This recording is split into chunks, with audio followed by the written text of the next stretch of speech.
السلام عليكم متابعين قناة هاك معلومة. هذا غادي يكون هو آخر فيديو غنقدمه فيما يخص الأمراض النفسية والوساوس القهرية. أنا كنت وعدت نفسي أنني ما نبقاش نحط شي فيديو على الوسواس أو اختلال الآنية أو كل الأمراض النفسية، يعني داكشي اللي قدمت في القناة كنشوفو أنا راه كافي إلا رجعتو سمعتو ليه.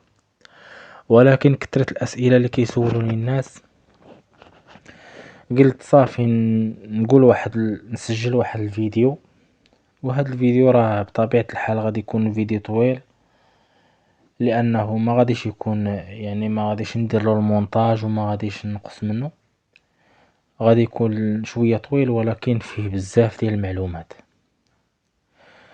كنطلب منكم هو أنك تجلس وترتاح وتسمع ليا مزيان، حيتاش غنهضر في جميع الأمراض الوسواسية.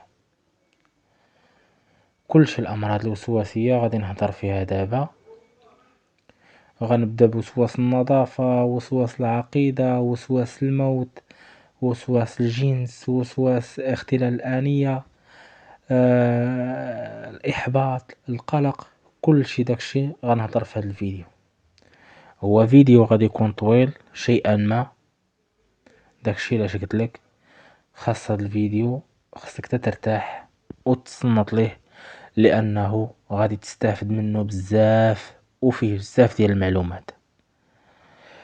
ومن هذا الفيديو من وراء هذا الفيديو راه ما غنبقاش ننشر شي فيديو على الأمراض ولا على الوساوس ولا على الأمراض القلقية أو الأمراض النفسية وكلشي، اختلال الآنية، أي حاجة كتخص مرض نفسي راه ما نبقاش نقدمها في هذه القناة. ولكن غنخلي لكم لتحت أسفل الفيديو 3 ديال الروابط: رابط ديال صفحتي في فيسبوك، ورابط ديال الموقع ديالي راه كنحط فيه ديما فيه الجديد فيما يخص الأمراض النفسية، ورابط ديال موقع واحد آخر حتى هو ديالي. إلا ما خدمش ليك الأول وما لقيتيش فيه المعلومات غادي تمشي للثاني. أول حاجة غنبداو فيها اللي كيسولوني الناس فيها بزاف هي اختلال الآنية. هاد اختلال الآنية بزاف ديال الناس اللي ما عرفوش كيفاش يتعاملوا معاه غادي يعذبهم بزاف. هو مرض صعيب ماشي سهل، مرض كيخليك كدور في واحد الدوامة غير انت بوحدك، مرض كيخليك تعتقد بأنك انت ماشي حقيقة، مرض حتى لا سمعتي شي نصيحة مع شي واحد كتقول إلا بغيتي تطبقها على نفسك كتقول أنا أصلا راه ماشي حقيقة باش نطبقها على نفسي. هو مرض صعيب جدا، وهذا الشيء هذا اللي كنقولو لكم أنا راه عن تجربة، وداكشي درسته وعشته، ماشي شي واحد اللي غير كيقرا عليه أو كيقلب في جوجل على شي معلومات اللي هي سطحية وكيجي كيقولها الإنسان كيقولو تجاهل. كيفاش غنتجاهل؟ واش غنتجاهل نفسي؟ أنا لداخل كنحس بهداك الشي، واش أنا غنكر نفسي؟ كيفاش غنتجاهل شي حاجة أنا هازها معايا فين ما مشيت؟ نعست كتنعس معايا، فقت كتفيق معايا، كليت كتاكل معايا، شربت كتشرب معايا. التجاهل زوين، ولكن وريني كيفاش غنتجاهل، اعطيني الآليات كيفاش غنتجاهل. فهم؟ ماشي التجاهل هو كتقول حيد عليا صافي، راه ما يمكنش. راه الحاجة اللي كنت كتبغي كتنساها هي اللي كتولي كتفكر فيها بزاف. هذه راه قاعدة. الا قلت لك انت دابا ما تفكرش في شي طوموبيل بيضة، دابا كنقول لك دابا شوف عندي طوموبيل كحلة وطوموبيل بيضة، فكر ليا غير في الطوموبيل الكحلة وما تفكرش ليا في الطوموبيل البيضة، تلقائيا غتجيك ديك الصورة ديال ديك السيارة البيضاء هي اللي غتجيك في العقل ديالك. مفهوم؟ قلنا اختلال الآنية كيفاش نتعاملوا معه. طيب، اختلال الآنية مرض ما غاديش يضرك. كون على يقين بأنه ما غاديش توقع لك شي حاجة بتاتا. مثلا ما غاديش تحماق، راك انت عايش، فهمتي؟ انت راك عايش وخا فيك اختلال الآنية، راك عايش، يعني ما غتوقع لك حتى شي حاجة، رغم انك كتعاني وكتحس ديك الاحاسيس اللي هي مؤلمة. انا عشت الوضع، عارف الوضع من الداخل، فهمت؟ انا الصديق ديالك اللي عاش في نفس المحنة اللي دوزتيها انت واللي عشتي فيها انتي. كل شي داكشي انا دوزته وعرفت، يعني عارف الحر ديالو بهاد العبارة هادي. اول حاجة باش تتجاوز اختلال الآنية هي خاصها بزاف ديال الحوايج، ولكن غنذكر الاهم فيها. شي حوايج اللي خاص البيئة تقدمهم لك، وشي حوايج اللي انت خصك تقدمهم لنفسك. شي حوايج خاص الناس المحيطين بيك والبيئة ديالك هي اللي تعاونك فيها. مثلا العائلة، سواء كنتي راجل سواء كنتي امرأة. نبداو بالعيالات لان اكثر الرسائل اللي كتجيني في التعليقات من العيالات، ويعني في فيسبوك كتجيني من العيالات. انتي يا اختي كوني على يقين ان الزوج ديالك او الابناء ديالك او الاهل ديالك الا ما عاونوكش، يعني ما غاديش نقول لك راه ما غاديش تغلبي على داكشي، ولكن غيكون من الصعب عليك تغلبي عليه. علاش؟ خاص اول حاجة انك تصارحي الزوج ديالك بان فيك دارك المشكل، وقول ليه بان هذا المشكل سميتو اختلال الآنية، وهذا المشكل خاصك انت تعاوني فيه. حنا كيف ما كيقول هذاك مع داك الجيل المعطوب ودوك الناس القدام، كيشوفك صحيح واكل شارب كيقول لك ما بيك والو، ما عارفكش بانك محطم من الداخل، ما عارفكش بانك من الداخل مهزوم نفسيا، يعني ما قادرش تقوم ما قادرش توقف، انت من الداخل ماشي صحيح. وهما كلهم عدبالهم بانك انت صافي واكل شارب ناعس ساكن مغطي، صافي انت بخير، يعني ما وقع لك والو، وكنت مريض وكنت شاد الفراش، لان غاب على الذهن ديالهم ان هنالك امراض نفسية اشد صعوبة من الامراض الجسدية. هذا هو الاول كيف ما قلت لك، ان خاص المحيطين بنا يفهمونا باش حنا مرض، وخاصنا حنا نفهموه بان هذا المرض مرض اللي هو عادي جدا، ماشي نخاف انا لا حكيت لهم بانهم يظنوني انني احمق او انني مسطي. هذه الفكرة خاصنا بعدا نحيدوها من راسنا. تاني شيء، من بعد ما الاهل ديالنا يواسيونا ويعاونونا، تاني شيء شي حوايج اللي خاصنا حنا نديروهم، شي سلوكيات خاصنا حنا نديروهم. مثلا انتي يا مرا كتجيك اختلال الآنية، اختلال الآنية راه ما عادش شي وقت، تقدر تجيك في الصباح، تقدر تبقى معك ساعتين، تقدر تجيك ساعة وترجع ساعة، تقدر ما عادهاش وقت محدد.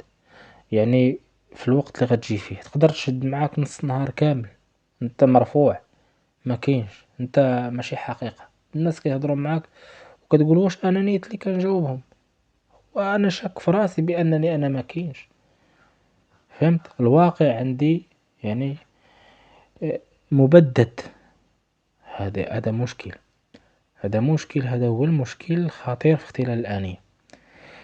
اول حاجة خصك دير هو خصك تشق طريق وسط الاختلال الآنية.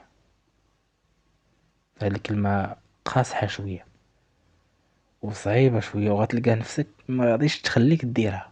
بمعنى شنو هي نشق طريق في وسط اختلال الآنية؟ خاصني نلزم على نفسي شي عادة او شي هواية كانت عندي قبل ما اختلال الآنية. أنا يعني نعطيكم مثال بنفسي. مثلا ملي كانت في اختلال الآنية، أول حاجة لقيتها غتخرجني منهم هي جوج ديال الحوايج: الرياضة وقراءة الكتب. يعني كنبقى نقرا في الكتاب، نبقى نقرا فيه، مع انه كنحس بانني ماشي حقيقة، كنحس بانني ماشي واقعي، وبان كل شيء الناس كنقول سعدات هم اللي كيحسوا بنفسهم بانهم موجودين، وانا ماشي موجود. انا عبارة عن شيء صعيب. راه اختلال الآنية غيفهموه غير الناس اللي هم فيه. الا بغيتي تشرحو لشي واحد غتلقى فيه صعوبة باش تشرحو ليه، ولكن الا كان داك الشخص واعي وقدرتي توصل ليه راه غيفهمك ويساعدك. الا كان شي واحد ماشي واعي صعيب باش يفهم هو اصلا شنو هي اختلال الآنية. انا بزاف ديال الناس اللي ما كيعرفوهاش كيقول لي شنو هو اختلال الآنية، كنشرح ليهم النازلة كيقول لي داك الشيء هاد خربيق. كنقول الله يحفظك منه. يعني احمد الله سبحانه وتعالى: ولا تظهر الشماتة بأخيك فيعافيه الله ويبتليك. رجعوا الموضوع، أن خاصك تشق طريق في وسط اختلال الآنية.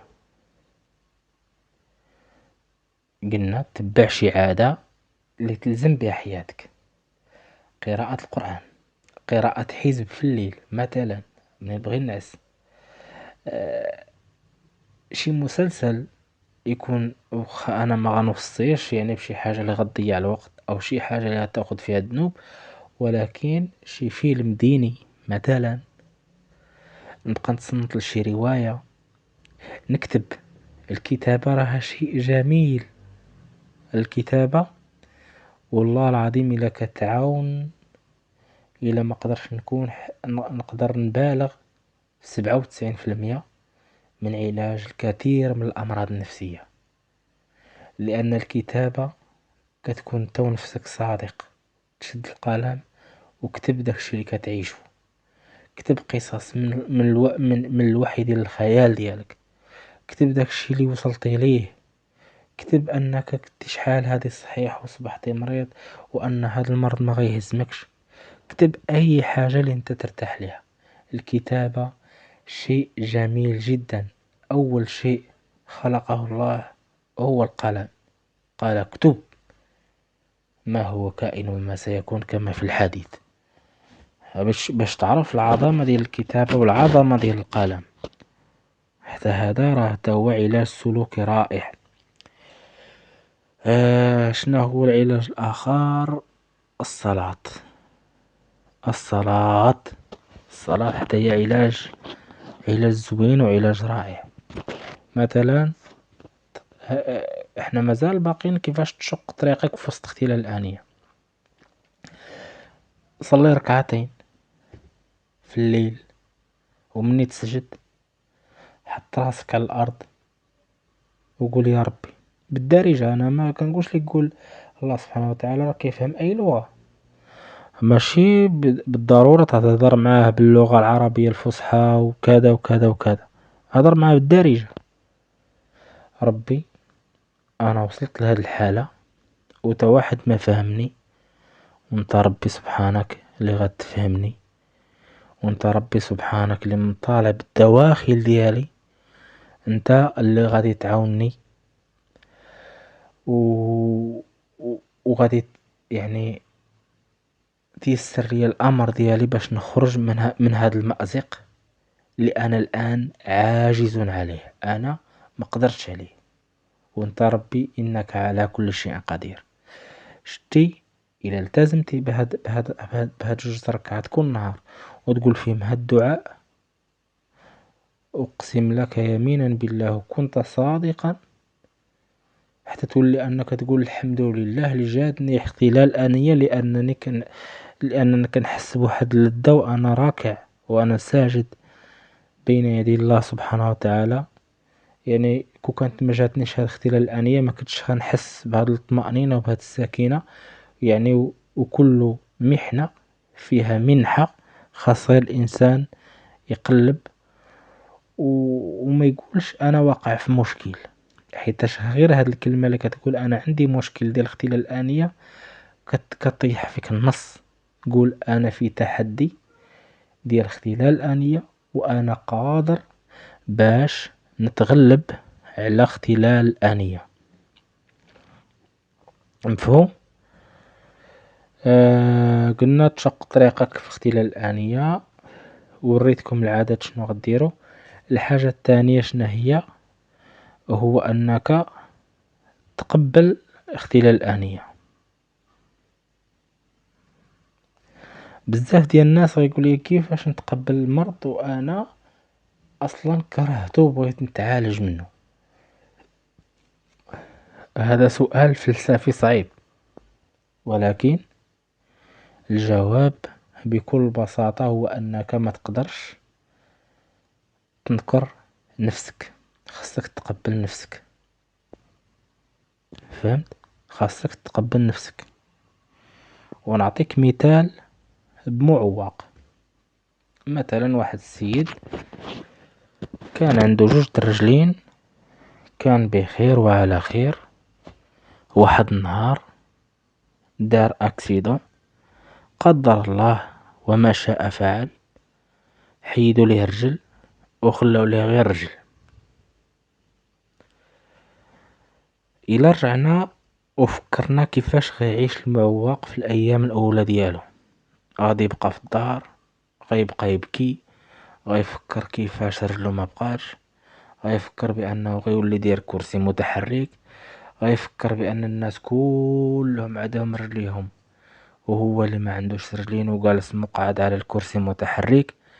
كل هاد الافكار هادي كيفكر فيها كل نهار هي ما غاديش تبدل الواقع وما غاديش ترد عليه رجل، ولكن كتحطمو داخليا وما غاديش يقدر يواجه الواقع ويتعايش مع المجتمع. ولكن النهار اللي غطيح ليه الفكرة ديال راسو بأنه يعني يتقبل نفسه كمعوق، ويتقبل نفسه أنه عنده رجل، وأن المعوق هو اللي كيكون معوق ذهنيا، يعني المعوق هو اللي ما قادرش يتعايش مع الواقع. هذاك هو المعوق بالنسبة لي. نهار غيتقبل كل على يقين أن ذاك النهار غادي يكون سعيد. حتى أنا بغيتك بحال هكا تكون. وشحال كنشوفو حنا ديال المعوقين ناجحين، داير كرسي متحرك وناجح في شي مجالات اللي ما كانش غينجح فيهم لو أنه ما وقعتش له ديك الواقعة. والله سبحانه وتعالى يدبر بحكمة. هذا ما كان. ملي غتقبل نفسك بأن اختلال الآنية شيء أصبت به وهو ابتلاء من عند الله وفيه أجر كثير جاي مع الوقت، وتقبله وقول أنا كنحمد الله سبحانه وتعالى لأن فيا هذا المرض، ومع الوقت راه ما غاديش يبقى، لأن بزاف ديال الناس ما بقاش فيهم، حتى أنا ما غاديش يبقى فيا، غير خاصني نتعايش معاه ونتقبله. وأنا متقبل نفسي كما هي، ومتقبل اختلال الآنية، وأي حاجة جاتني من عند الله سبحانه وتعالى مرحبا بها وتعايش معه. التعايش يعني حتى هو مفتاح من مفاتيح العلاج. كاين واحد الدواء، وهاد الدواء هذا ضروري ما خصك تمشي عند الطبيب النفسي باش يعطيه لك، لانه ما يمكنش ليك تاخدو غير هكاك. وهاد الدواء هذا غنبقى نذكرو لكم في جميع الامراض، هو صالح لجميع الامراض، لان اختلال الآنية هو مرض مشتق من الوسواس القهري، حتى هو غير فرع ديال الوسواس القهري. اي واحد فيه الوسواس القهري ضروري ما غادي يمشي للمرحلة ديال اختلال الآنية، لانها كيف ما قلت لك هي غير كيفاش كتوقع، يعني نقص في ثاني اكسيد الكربون وفي الدماغ، هو اللي كيبعدك من الواقع باش ما تجيكش جلطة دماغية. يعني الا بغيت نشرحه لك علميا، أنا غادي نشرحه لك علميا، ولكن نقول لك شنو سمية الدواء أولا. الدواء هذا سميتو طريزان. هذا الدواء سميتو طريزان، فيه مادة الباروكسيتين. صافي، هاد المادة ديال الباروكسيتين جميلة جدا في علاج الوسواس ومنها حتى اختلال الآنية، وراه ما كيشكل حتى شي ادمان. وكنتحدى الا قالك شي واحد كيشكل ادمان، راه ما كيشكل حتى شي ادمان بتاتا، ما كيشكلش ادمان. كتاكلو فواحد الفترة، ومني كتبغي تحيدو ليك الطبيبة اول حاجة باش كتبدا معاك الطبيبة او الطبيب، ملي كتمشي دوز لعندو وكيخرج لك هاد الدواء، كيبدا معاك بنص حبة مثلا 3 شهور باش ترجع يعني عندو. كيقولك اشرب غير النص. ملي كترجع عندو كيزيد شوية في الجرعة، وكيقولك مثلا كيدير معاك شهر ولا. شوف، هو على حسب المشكلة كيفاش دايرة، على حسب الحدة ديال المشكل. ملي كتمشي عند الطبيب النفساني وكتحكي ليه المشكل يعني يدير تشخيص للمرض، كيعطيك يعني هداك الدواء. ملي كيوصف لك هداك الدواء وكيعطيك الجرعة المناسبة اللي انت فيه. الا مثلا كانت الحدة ديال هداك المرض مرتفعة، راه يقدر يعطيك حبة وكيقول لك ارجع عندي، وكيزيد فيها شوية كترجع حبة ونص. فهمتي؟ كترجع حبة ونص. ملي عاوتاني كترجع عندو كيزيد هاد جوج الحبات، وهادوك جوج الحبات كتضرب فيهم واحد الفترة. ملي كيشوف الحالة ديالك خفات كيبدا ينقص لك، كيبدا عاوتاني بداك الشي بشكل تنازلي، حبة ونص، حبة، نص حبة، قطع عليا الدواء، نط قاعد انت بخير وعلى خير. فهمت؟ هذا إلا كانت عندك شوية الفلوس، ما تنساش تاخذ بالأسباب المادية لأنها شيء مهم. حتى النبي صلى الله عليه وآله وصحبه وسلم حتى هو راه كان يعني ضروري ما كياخذ بالسبب ديال الطبيب. يعني الطبيب راك ملي كتمشي عندو راك كتاخذ بالأسباب ديال العلاج، والله سبحانه وتعالى هو اللي غادي يعالجك. انت خديتي بالسبب، خذ بالأسباب واطرق الأبواب، وخلي النتيجة للواحد الوهاب كيف ما كيقولوا. اختلال الآنية قلنا كيجي يعني العملية الفيزيولوجية ديالو هو أنه كيكون ثاني أكسيد الكربون ناقص في الجسم. وملي كيبدا الإنسان كيتنفس وكيبدا يفكر بزاف وكيتنفس بسرعة، الجسم بالطبيعة باش خلقو الله سبحانه وتعالى كيفهم أن شي حاجة تما ماشي تليه.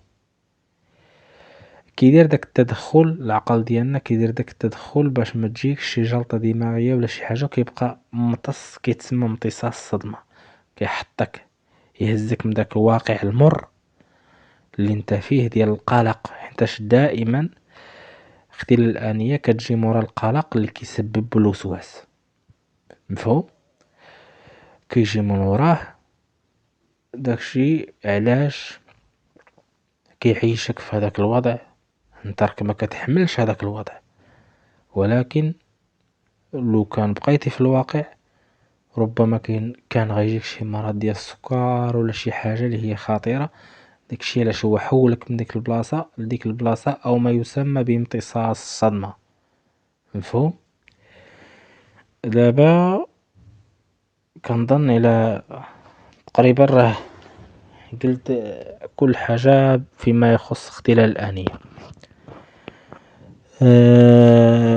بلاتي نشوف تقريبا قلت ولا اي حاجة يعني ما قلتهاش هنا، حيت هاد الفيديو ما كتبت فيه ما والو. هادشي غير قلتو غير هكاك يعني بشكل عفوي، وكنتمنى يوصل للقلب، لان اي حاجة كتخرج من القلب بطبيعة الحال كتمشي للقلب.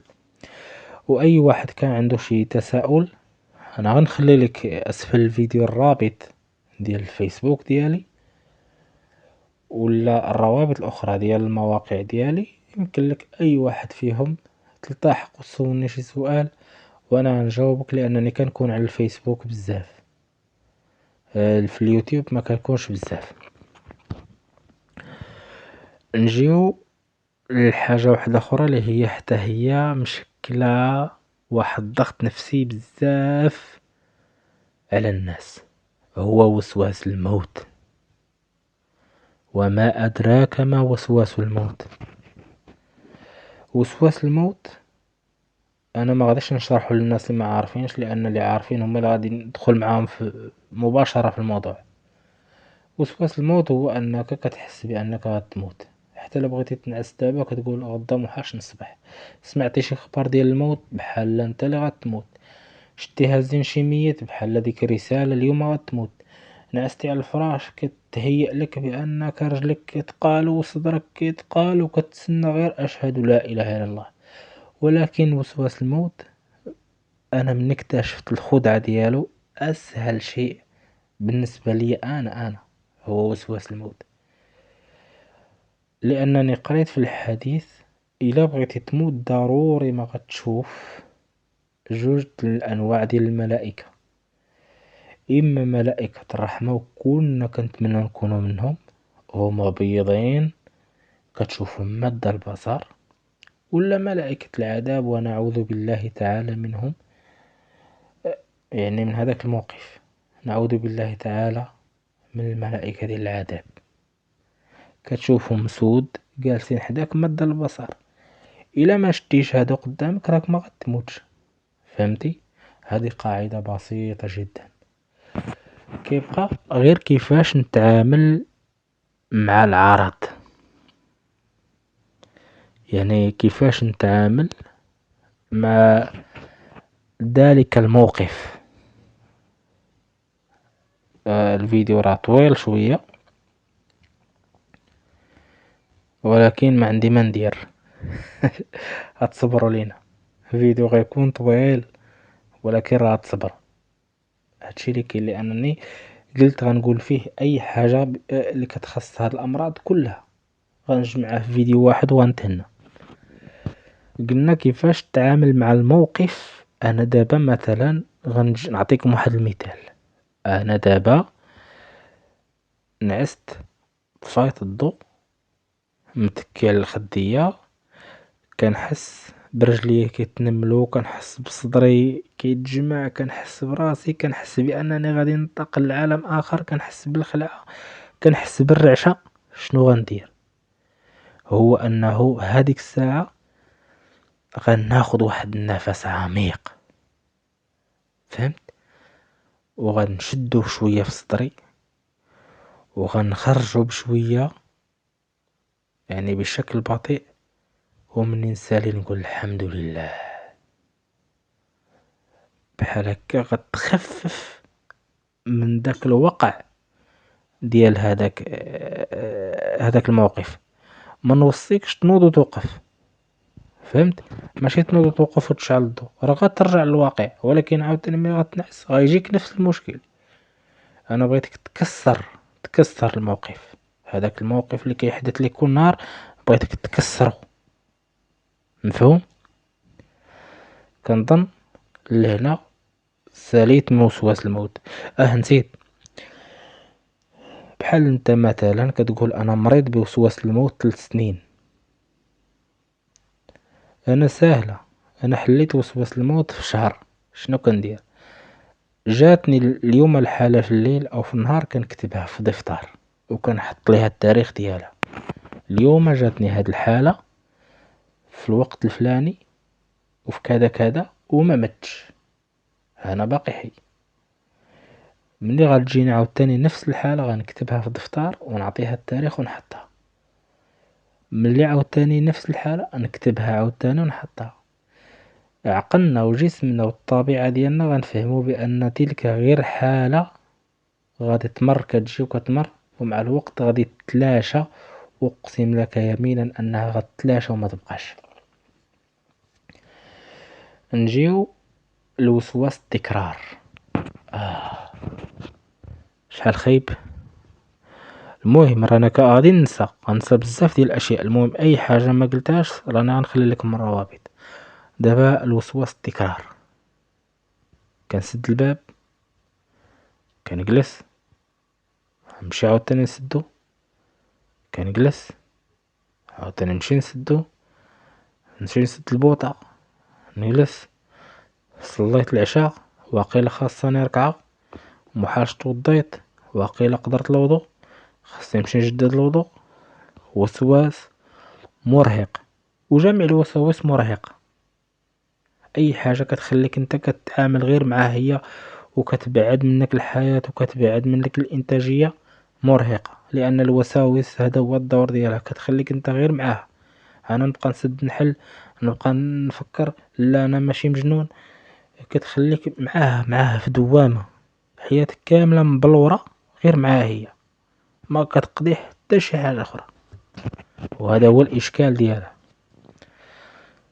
وسواس التكرار حتى هو السلوكيات ديالو نفس السلوكيات اللي غتعامل مع اختلال الآنية، مع داكشي كله نفس القاعدة غديرها مع جميع الأشياء. إلا أنه مني تقول سديتي الباب، تجيك ديك الفكرة أنك ما سديتيش الباب، ما تنوضش تسدو، ولو يكون ماشي مسدود ما تسدوش. فهمتي؟ صليت جوج الركعات ولا صليت غير ركعة، نبني على أنني صليت جوج الركعات، ما نبنيش على أنني صليت ركعة واخا تكون مصلي غير ركعة. فهمت؟ توضيت ولا ما موضيش، نوض نصلي، لأنك أنت موضي. غير هذاك فقط غير وسواس، نوض صلي بهذاك الوضوء. مفهوم؟ هذا هو السهل ديال الوسواس. تكراره بحالو فحال وسواس النظافة، كيبقى الإنسان يغسل يدو بزاف ديال المرات. ملاش خايف الميكروبات؟ واش فراسكم بأن كاين واحد المرض دابا سميتو مرض النظافة، وأن بزاف ديال الأمراض اللي كاينة دابا السبب ديالها هو النظافة؟ الإنسان يعني مبقاش المناعة ديالو يعني كيوقع فيها بحال كيف ما كيقولوا تفعيل، كتحرك غير بكثرة النظافة. والله العظيم إلا دراسات حاليا كتقول بأن الدراري دابا اللي كتجيهم حساسية سببهم أنهم في الصغر ديالهم ماكلوش الوسخ. وهادشي راه كاين، والانترنت بيحتو عليه. علاش غنبقى نغسل يدي؟ غسلتها مرة واحدة صافي، الله يجعل البركة. وحتى انك لكليتي شي حاجة، شي ماشي تالي، راه عندنا لداخل بكتيريا صديقة، عندنا مناعة.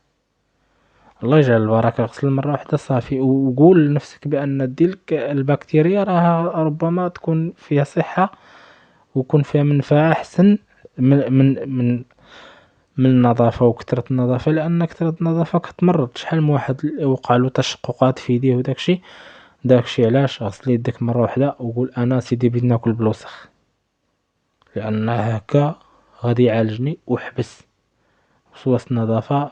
حبس. ونجي لواحد الوسواس اللي هو حتى هو صعيب، وسواس الإيذاء. صراحة وسواس صعيب،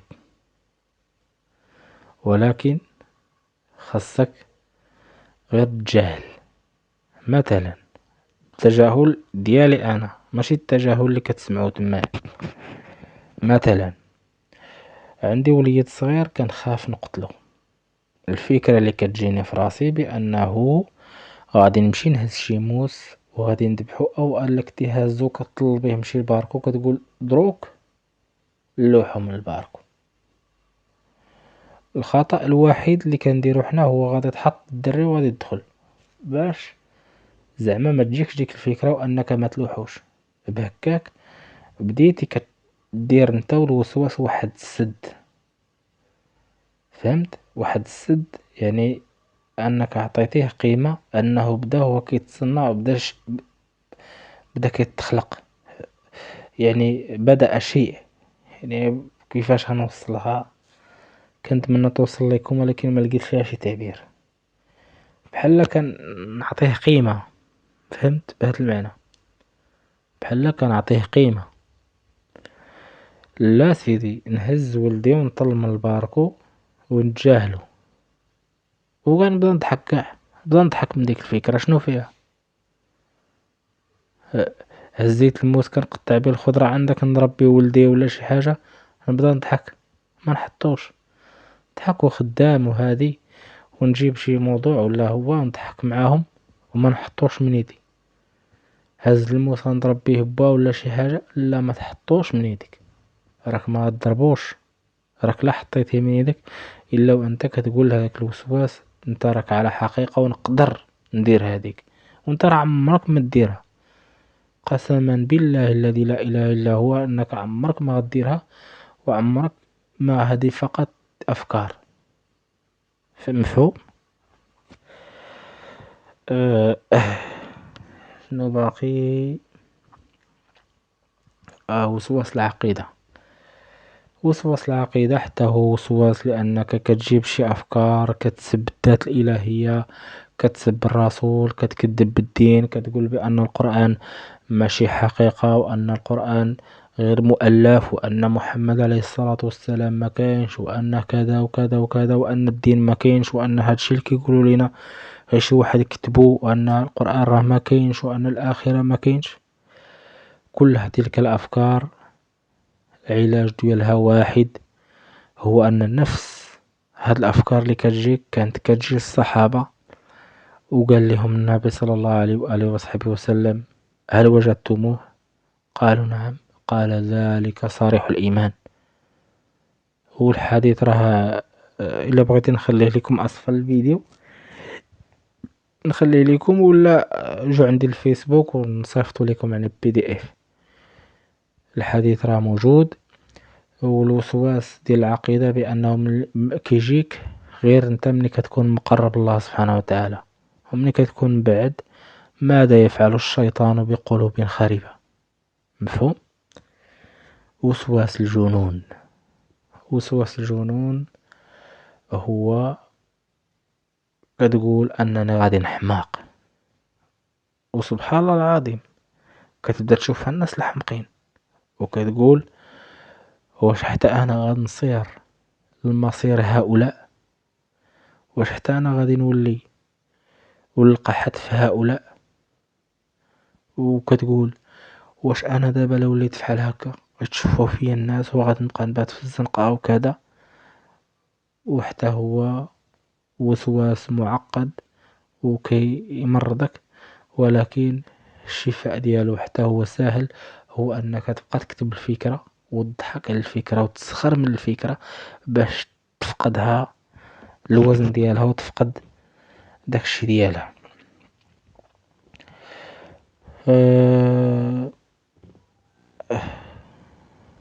ما عرفتش دابا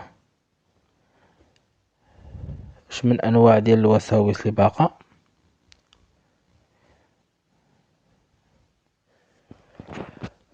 كنظن بانني قلت كل شيء.